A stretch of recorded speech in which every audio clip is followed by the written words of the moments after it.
सटतिला एकादशी व्रत कथा। एक समय दालभ ऋषि ने पुलस्त्य ऋषि से पूछा कि हे महाराज, पृथ्वी लोक में मनुष्य ब्रह्मा हत्यादि महान पाप करते हैं, पराये धन की चोरी तथा दूसरे की उन्नति देखकर ईर्ष्या करते हैं, साथ ही अनेक प्रकार के व्यसनों में फंसे रहते हैं, फिर भी उनको नरक प्राप्त नहीं होता। इसका क्या कारण है? वे न जाने कौन सा दान पुण्य करते हैं जिससे उनके पाप नष्ट हो जाते हैं। यह सब कृपा पूर्वक आप कहिए। पुलस्त्य मुनि कहने लगे कि हे महाभाग, आपने मुझसे अत्यंत गंभीर प्रश्न पूछा है, इससे संसार के जीवों का अत्यंत भला होगा। इस भेद को ब्रह्मा, विष्णु, रुद्र तथा इंद्र आदि भी नहीं जानते, परंतु मैं आपको यह गुप्त तत्व अवश्य बताऊंगा। उन्होंने कहा कि माघ मास लगते ही मनुष्य को स्नान आदि करते शुद्ध रहना चाहिए। इंद्रियों को वश में कर काम, क्रोध, लोभ, मोह, अहंकार, ईर्ष्या तथा द्वेष आदि का त्याग कर भगवान का स्मरण करना चाहिए। पुष्य नक्षत्र में गोबर, कपास, तिल मिलाकर उनके कंडे बनाना चाहिए। उन कंडों में 108 बार हवन करना चाहिए।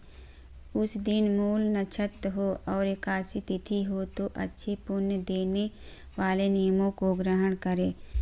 स्नादि नित्य क्रिया से निवृत्त होकर सब देवताओं के देव श्री भगवान का पूजन करें और एकादशी व्रत धारण करें। रात को जागरण करना चाहिए।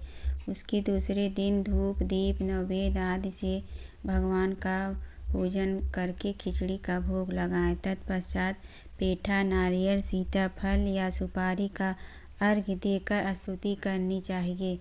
हे भगवान, आप दीनों को शरण देने वाले, इस संसार सागर में फंसे हुओं का उद्धार करने वाले, हे पुंडरीकाक्ष, हे विश्वभावन, हे सुब्रह्मण्य, हे पूर्वज, हे जगतपते, आप लक्ष्मी जी सहित इस तुच्छ अर्घ्य को ग्रहण करें। इसके पश्चात जल से भरा कुंभ घड़ा ब्राह्मण को दान करें तथा ब्राह्मण को श्यामा, गौ और तिल पात्र भी उत्तम है।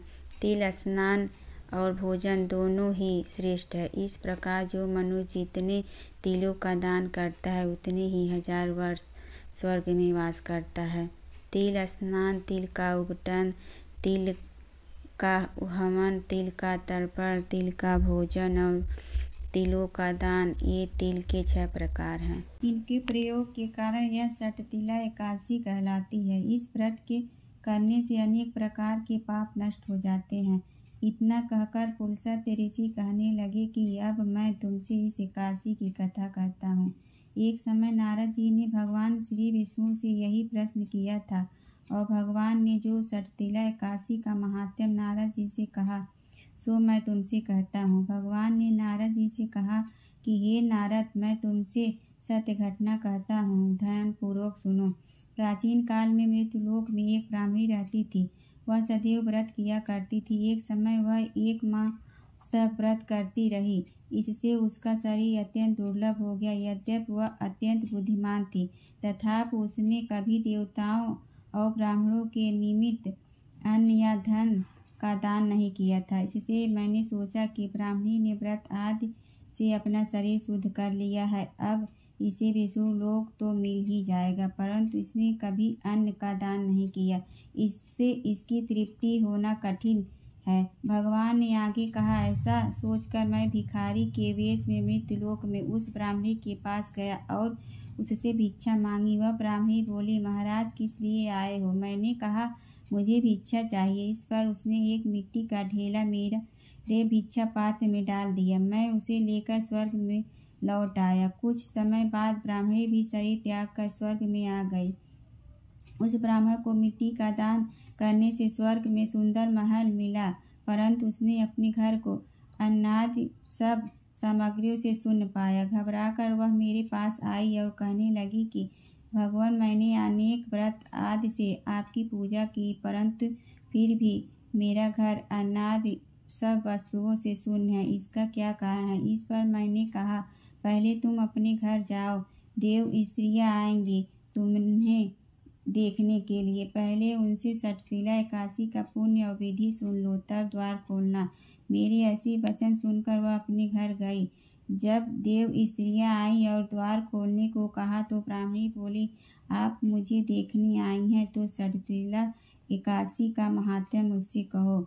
उनमें से एक देव स्त्री कहने लगी कि मैं कहती हूँ। जब ब्राह्मणी ने षटतिला एकादशी का महात्म्य सुना तब द्वार खोल दिया। देवांगनाओं ने उसको देखा कि न तो वह गांधर्वी और न आसुरी है, वरन पहले जैसी मानुषी है। उस ब्राह्मणी ने उनके कथा अनुसार षटतिला एकादशी का व्रत किया।